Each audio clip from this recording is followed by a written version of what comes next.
že chceš, tak jenom 20. Tam nemají na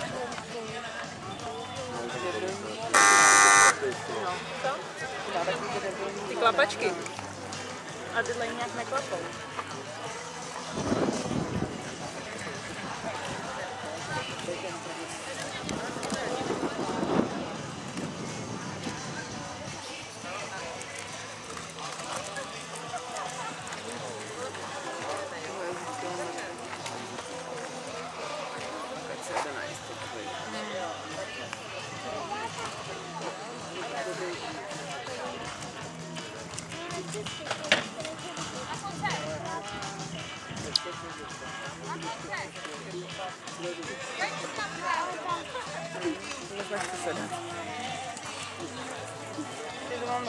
Jsi je tak hodnej.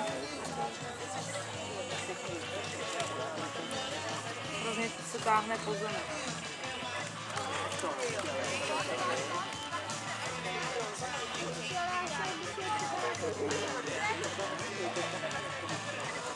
Asi sedne na půl, no.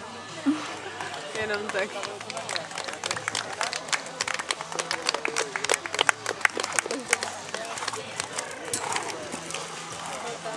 Čas 48 rovných bez trestných bodů. Vlastně jeden bodík za překročení časového limitu.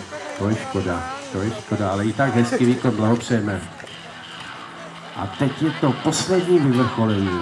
Jediná jezdkyně, která ještě může získat první místo, je Ivana Hrdličková na koni Asterix D.